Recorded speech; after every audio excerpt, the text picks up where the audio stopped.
Acércate a la cultura a través de todos tus sentidos. Esto es El Andamio. Julián Vázquez, ¿cómo estás? Con Carolina López Hidalgo y Julián Vázquez. Muy buenas tardes a ti y a todas las personas que nos están escuchando. El Andamio. Cultura y construcción.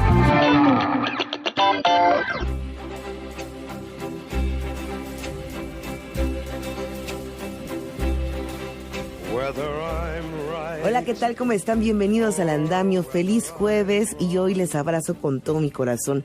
Fíjense que queremos recordar que hace muchos años, en 1917, el escritor mexicano Juan Rulfo, autor del Llano en Llamas, y Pedro Páramo, nació y celebramos hoy su cumpleaños. Y lo que estamos escuchando de fondo es la voz del cantante, actor, bailarín e instrumentista Sammy Davis Jr., quien falleció en un día como hoy, pero de 1990. El día de hoy en el Andamio, bueno, pues queremos recordar que este 18 de mayo es el Día Internacional de los Museos. El tema es Museos por la Educación y la Investigación. Subraya el papel de las instituciones culturales a la hora de proporcionar una experiencia educativa holística. Por eso hoy tenemos un especial sobre los recintos culturales y la experiencia para las personas con necesidades especiales. El filósofo, académico, escritor y expolítico liberal canadiense Michel Ignatieff fue galardonado con el Premio Princesa de Asturias de las Ciencias Sociales 2024. Darles a las cifras un rostro y una historia de los migrantes y deportados que se encuentran en la frontera es el objetivo del trabajo del artista méxico-estadounidense Lisbeth de la Cruz Santana. Y como siempre, recomendaciones para ver qué puede hacer durante este fin de semana. Quédese con nosotros y escúchenos. Búsquenos, síganos a través de nuestras redes sociodigitales, Facebook, X e Instagram como @elandamio. Tenemos en YouTube programa El Andamio Mer, donde puede escuchar parte justamente de lo que estamos transmitiendo, y el sitio noticias.imer.mx/El Andamio /. También nos pueden mandar mensaje a través de nuestro WhatsApp 55 66 31 24 27 55 66 31 24 27 para que nos diga si le gusta, no le gusta, qué temas quiere que abordemos, hacia dónde quiere que vayamos. Recuerde que este programa lo vamos construyendo entre todos, somos parte de una comunidad, y muchas gracias a usted, sí, a usted que nos está escuchando a través de Horizonte Jazz en el 107.9 de frecuencia modulada o por Radio México Internacional. Señora Yolanda, comuníquese, mándenos un mensaje. Y bueno, ¿qué les parece si escuchamos esta nota trabajada que nos hizo Julián Vázquez, ya que en México el 16.5% de la población tiene alguna discapacidad? Previo al Día Internacional de los Museos, vamos a explorar algunos de los desafíos y ejemplos de recintos que están avanzando en la inclusión, eliminando barreras arquitectónicas y creando experiencias culturales para todos. Cuando cada vez perdí más y más vista, como que le perdí un poquito el gusto. Y desde que ya se organizan guías y recorridos para personas con discapacidad visual, retomé ese gusto nuevamente. Cuando vamos al baño, el lavabo no está a nuestra altura. En mi caso, yo lo que a veces hago que de plano no veo, o sea, no alcanzo, pues sí es como el pedir ayuda. Escuchamos a Angélica Lenz y Paulina Romo. Ellas forman parte del 16% del país que tiene alguna discapacidad. Angélica es legalmente ciega y cada año su visión disminuye, mientras que Paulina es una persona de talla baja. A diario tienen que escuchar prejuicios sobre su condición. Necesidades básicas como comprar comida o ir al baño son todo un reto. Incluso visitar museos no es nada sencillo. ¿Cómo podemos dejar de excluir a las personas con discapacidad? La respuesta está en la accesibilidad. Brenda Gutiérrez, arquitecta y jefa de Unidad Departamental de Asesoría en Accesibilidad del Instituto de Personas con Discapacidad de la Ciudad de México, nos explica qué significa esta palabra. La capacidad que tenemos de aproximarnos, de ingresar, de hacer uso y salir de un espacio, o en este caso un recinto museo, siendo autónomos, que sea de manera sencilla y que sobre todo se respete la autonomía de las personas. Ya en el tema específico del museo, el contenido de la exposición, cómo se va a presentar la información. Siguiendo con los museos, aunque la Corte Iberoamericana de Derechos Humanos garantiza el acceso a estos recintos como un derecho, la realidad es que las personas con discapacidad aún están lejos de disfrutar su museo favorito o incluso tener uno. En México, los más de 1,170 museos que existen deben asegurar que todos tengan acceso a sus espacios con manuales de obras técnicas de accesibilidad. Así lo recuerda Brenda Gutiérrez. Es un marco técnico que nos permite conocer sobre el diseño, también en materia de capacitación, modificaciones o rehabilitaciones que se hagan a un espacio arquitectónico y también el mejoramiento del entorno físico. Otro documento que nos puede apoyar es el Reglamento de Construcciones para el Distrito Federal. Ya en un tema más amplio, la Convención sobre los Derechos de las Personas con Discapacidad, que ahí podría citar el artículo 8, que es en materia de toma de conciencia. Básicamente esos son los lineamientos o documentos a los que nos podemos referir. A pesar de estar publicado en al menos 3 documentos oficiales, el derecho a la accesibilidad está garantizado solo en 40 de los más de 1,000 museos del país, todos ubicándose en la capital. Además, no existe una cifra oficial sobre museos con accesibilidad en el resto de la República. Denise Hernández, asesora por la inclusión en la Coordinación Nacional de Museos y Exposiciones del Instituto Nacional de Antropología e Historia, menciona que esto se debe a una falta de interés de ciertos espacios. Me consta que en el área de recursos educativos de los museos, la gente que está ahí quiere hacer cosas, pero de repente quienes están a cargo de la dirección de los museos no son tan abiertos para ello, ¿no? Porque dicen, es que no viene mucho público con discapacidad, ¿para qué hacemos un gasto en esto si no se va a usar tanto? Pero al mismo tiempo la gente con discapacidad dice, es que yo no voy porque no hay adaptaciones, no hay adecuaciones para que yo pueda acceder al contenido del museo. Sin embargo, cada día más museos se unen a la cultura de la accesibilidad, como el Museo Nacional de la Revolución. Liliana Nava, una de sus curadoras, nos cuenta cuáles son algunas de sus adaptaciones. Bueno, nosotros tenemos en el Museo Nacional de la Revolución rampas para accesibilidad para personas con discapacidad motriz, pero también en cada una de las salas tenemos unos módulos de inclusión móvil que la característica que tiene cada uno de ellos es que está hecho para débiles visuales, para personas ciegas y también para algunas personas con trastornos mentales. Digamos que a través de ilustraciones, gráficas, elementos táctiles, podemos dar a conocer el contenido de las salas a estas personas. Uno de los retos a superar es el tema histórico. Aunque museos ubicados en recintos de más de 100 años de antigüedad quieran adaptarse y ser incluyentes, los frenan normatividades y presupuestos. Hablan Brenda Gutiérrez y Denise Hernández. En cuestiones de remodelación, pues sí resulta muy costoso aplicarlo, incluso imposible por la normatividad que se maneja o por los lineamientos que tienen dentro de esos recintos. Pues sí se puede realizar algunas adecuaciones como establecer las alturas de las vitrinas para que sean accesibles visualmente, por ejemplo, a alguien con silla de ruedas, a alguien con talla baja, los espacios que hay entre los muebles para que quepa una silla de ruedas. Es como se pudiera mover un poco sin que se tenga que intervenir como tal el edificio.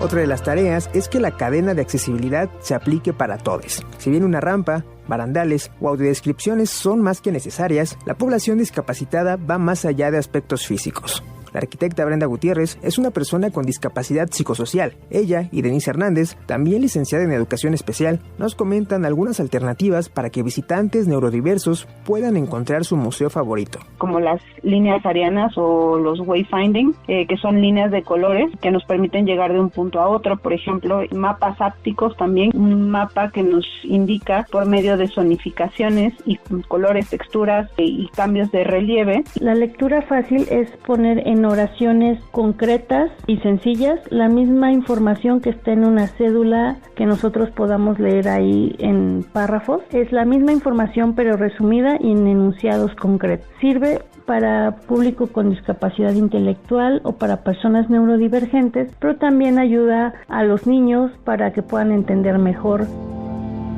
Más museos con puertas abiertas y accesibles no solo generan más visitas, también fomentan la curiosidad por la ciencia, historia, el arte y desarrolla habilidades sociales.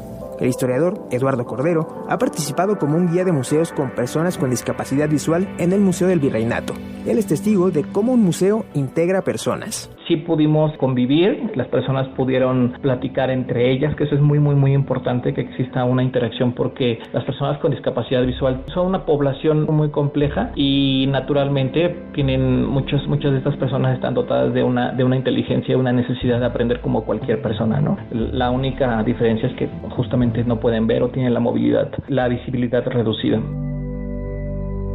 Un museo accesible no solo integra a personas a espacios físicos, también rompe las barreras culturales, crea comunidad y anima a que personas con discapacidad alcen su voz y hagan valer su derecho por disfrutar de espacios públicos. No solo que hubiera las cédulas en braille para describir las obras, sino también considero muy importante que al inicio del museo, en la entrada, haya como una reseña del mismo museo. Una especie de escalón o plataforma corrida donde eso nos haga como alcanzar a agarrar las cosas, o no sé, había pensado también como una manita para que las personas de talla baja puedan bajar de las cajas, el papel del baño, porque, por ejemplo, cuando yo voy al supermercado, yo algunas cosas no puedo bajar, y creo que fue el riesgo de que si yo intento subirme.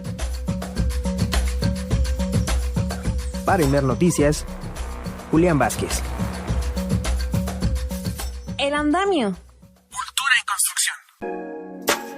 Y bueno, darle a las cifras un rostro y una historia de estos migrantes, de estas personas deportadas que se encuentran en la frontera, es algo que ha estado trabajando desde hace muchos años como parte de una investigación educativa la artista Lisbeth de la Cruz Santana. Junto con ella, mucha gente está trabajando para poder hacer unos grandes murales en diferentes espacios justamente de este muro que nos está dividiendo entre México y Estados Unidos. Vamos a escuchar un poco lo que se está viviendo, cómo lo está haciendo, qué está pasando en esa frontera.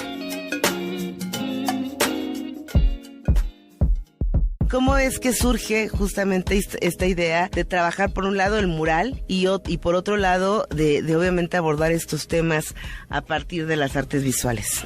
Sí, bueno, mi trabajo en la frontera empieza en el 2016. Soy investigadora de un proyecto que se llama Humanizando la Deportación y llego a la frontera de Playas de Tijuana y justo es donde inicia la patria mexicana y también la frontera física. Y llegando ahí me doy cuenta que hay varios murales, especialmente mensajes que se quedan atrás de personas que tal vez han migrado o han sido deportados en el lado mexicano, pero siempre me quedaba como con una sensación de querer saber más sobre las personas que han dejado estos mensajes y especialmente pensando en los veteranos que han sido deportados, que hay o había un mural en Friendship Park o el mural de la Hermandad en donde tenían sus nombres colocados en el muro fronterizo, pero también con una bandera de Estados Unidos inversa, pero no sabía más de ellos, solamente en ese momento me di cuenta de que existían los veteranos deportados, pero no tenía como acceso a sus historias. Pero esto empezó a desarrollarse más con mi investigación y también en conocer a varios de los veteranos que han sido deportados en Tijuana y otros que están en Juárez. Y bueno, ya con esa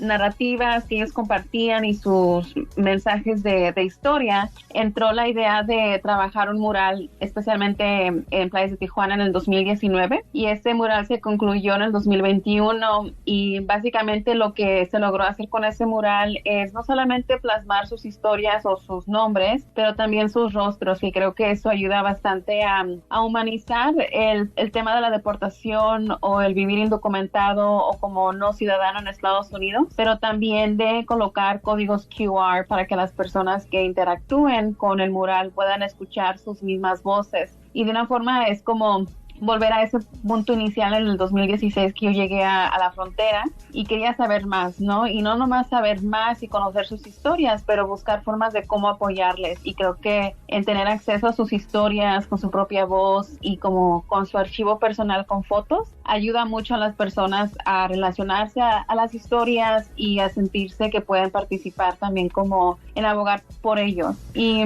ya bueno, con la idea del mural de Ciudad Juárez va también iluminando esta idea de humanizar la deportación, pero especialmente de personas que tienen hijos en Estados Unidos, que nacieron en este país y que desafortunadamente han sufrido o van a sufrir la separación familiar.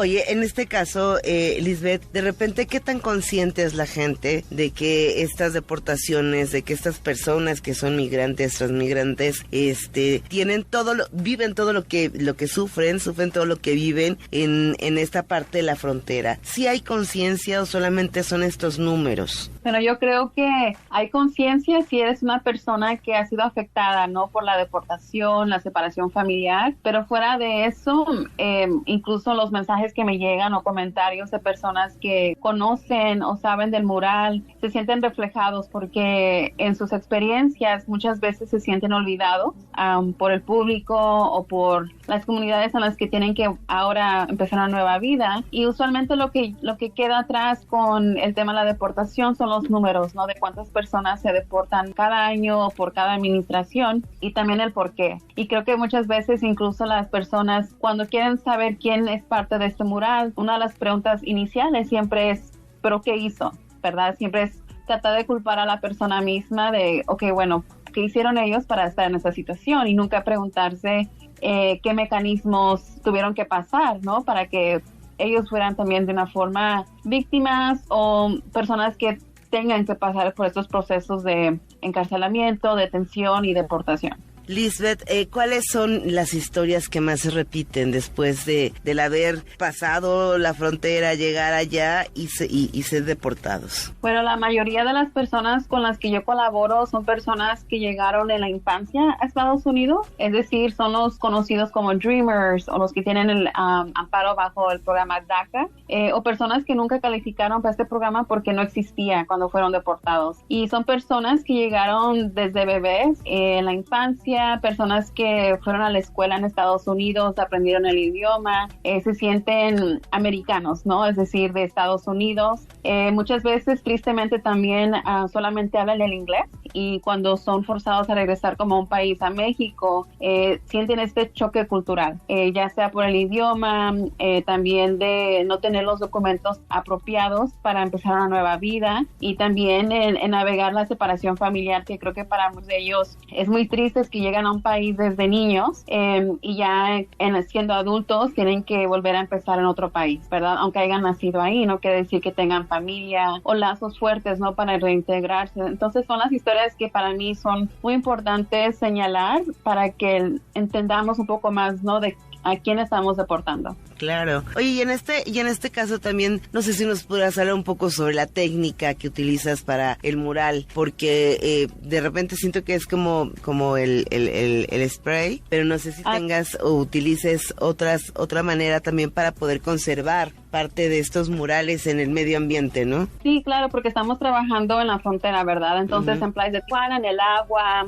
y ahora en Ciudad Juárez, en el calor, ¿verdad? Que se avecina en este verano. Y lo que es sumamente importante es de que, por ejemplo, los retratos, en ese caso en el mural de Ciudad Juárez, El Paso del Norte, los retratos fueron pintados en Nueva York por mis estudiantes y voluntarios, y llegamos a tener más o menos como 100 participantes durante 11 sesiones de pintura, y al terminar cada retrato lo sellamos con un varnish, y ya de eso llegó a la frontera los retratos, pero al instalarlos también usamos un pegamento que viene desde California, y este pegamento ayuda a que se quede plasmado el retrato por más de 10 años, incluso la misma pintura que usamos.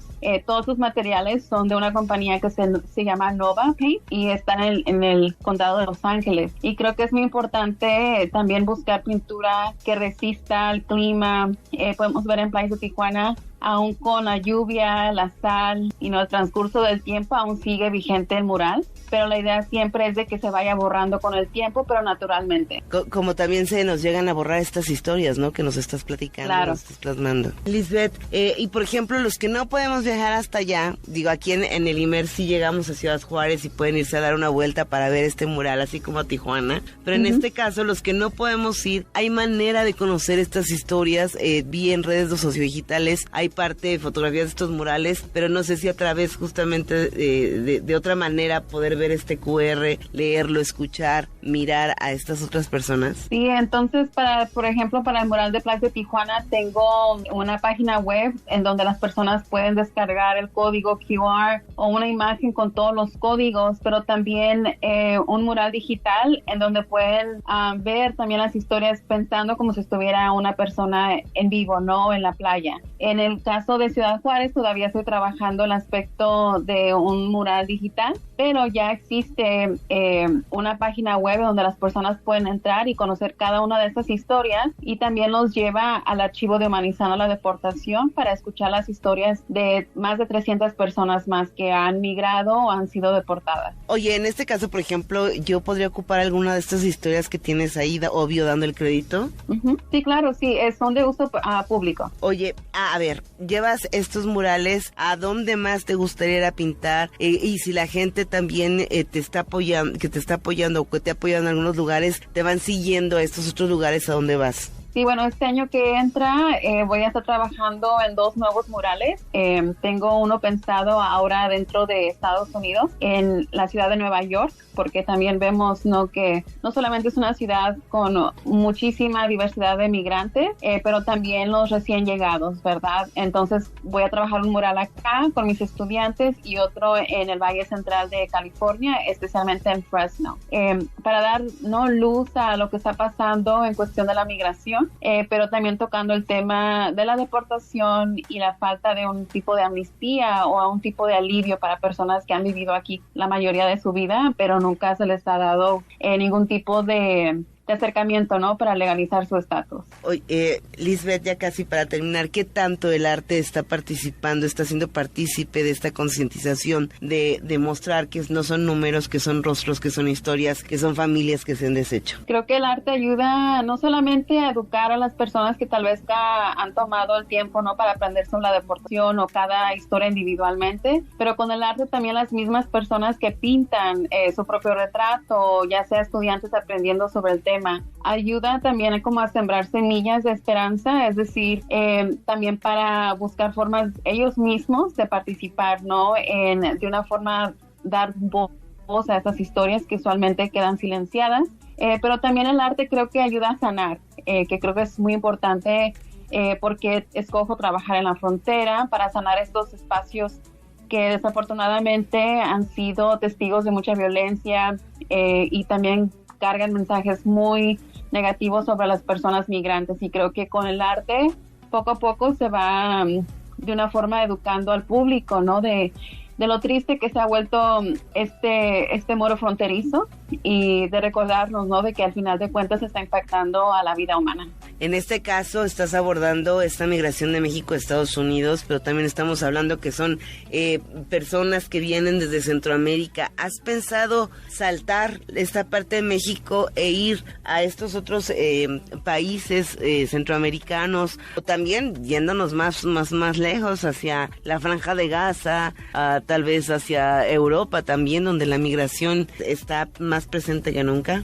Sí, claro, y creo que lo vemos también como está creciendo este archivo de Humanizando la Deportación, con las historias, ¿no?, de varios países, de personas que han sido forzadas a salir y migrar. Especialmente pensando en la frontera sur de México, me encantaría trabajar en Tapachula porque ya tenemos varias historias, especialmente de personas que han pasado por ahí, y creo que es muy importante, ¿no?, empezar desde Estados Unidos viajando al sur de México, porque igualmente, ¿no?, México participa en estas políticas migratorias y acepta, ¿no?, de una forma la deportación, y tampoco ha hecho algo sumamente grande, ¿no?, para las personas que han sido deportadas, que son mexicanos, ¿verdad? Lo hace un poco más difícil el transcurso para ellos, pero sí, desafortunadamente en Europa también vemos, no quiero llamarlo crisis migratorio, pero desafortunadamente la violación a derechos humanos de personas que tienen el derecho de emigrar o son forzados a migrar, pero no son aceptados. Y hay varias intervenciones de arte, pero claro, ¿verdad?, usando la frontera como un canvas sería mi meta, ¿no? Para varios temas ligados a la migración. Lisbeth de la Cruz, muchísimas gracias por platicar con nosotros, por acercarnos a esta pintura, y no sé si nos puedas dar tus redes sociodigitales para poder, pues obviamente los que nos están escuchando, acercarnos más a lo que es este trabajo que estás haciendo. No, sí, claro. Las personas que quieran conocer más sobre mi trabajo y estos proyectos pueden buscarme en las redes sociales como Lisbeth de la Cruz Santana. Incluso mi página web tiene ese mismo nombre, y en las redes estoy también como Lisbeth de Santana. Bueno, pues lo comentábamos, ayer se dio a conocer el ganador del Premio Princesa de Asturias de las Ciencias Sociales 2024, que fue Michel Ignatieff. Bueno, pues él es filósofo académico, escritor, expolítico, y bueno, pues se le otorga este reconocimiento por su polifacética vida profesional y sobre todo por esta reflexión tan crítica que ha dado a las sociedades. Escuchemos al jurado. Su intensa y polifacética vida profesional, que se extiende desde el estudio de la historia y la filosofía hasta el ejercicio del periodismo y la política, se caracteriza por aplicar la reflexión crítica a los grandes conflictos políticos de nuestro tiempo. En su obra, el análisis de los problemas políticos concretos se hace siempre desde las exigencias normativas propias de los sistemas democráticos. Es autor de numerosos artículos y libros, sobre todo ensayos como El honor del guerrero, Isaia, Berlín, una vida, Guerra virtual más allá de Kosovo, Los derechos humanos como política e idolatría, El mal menor, Las virtudes cotidianas y En busca del consuelo. Y sobre todo, sobre este último libro, pues obviamente habló también sobre la situación que vive la gente pues después de todas estas pérdidas que se han tenido por la pandemia, y sobre el duelo. Escuchemos lo que dijo en un conversatorio. El objetivo de la terapia no es una cura, no es hablar solo de cosas felices. Se trata de enfrentar un sufrimiento incontrolable, un sufrimiento que te está volviendo loco, un sufrimiento que hace imposible que puedas funcionar y volver a un estado en el que tengas que aceptar eso. Es imposible que tengas que experimentar tanta infelicidad común. Y esa es la parte más sabia de la revolución terapéutica. Es la parte que admite que hay muchas cosas que simplemente no podemos arreglar. Hay mucho sobre la vida que no podemos solucionar. Por ejemplo, el duelo. Pues hasta aquí se acaba el programa. Muchas gracias por estar con nosotros. Me despido a nombre de todos mis compañeros. Muchísimas gracias por escucharnos, por estar con nosotros. Soy Carolina López Hidalgo. Los dejo en la barra musical con Tony Ríos en Horizonte, y también siga la programación en Radio México Internacional con Miriam Rodríguez. Señores, pórtense mal, pórtense bien, pórtense como quieran, pero sobre todo, diviértanse mucho. Les abrazo. Hasta la próxima. Las opiniones aquí expresadas son responsabilidad de sus autores y no representan la posición editorial de Imer Noticias.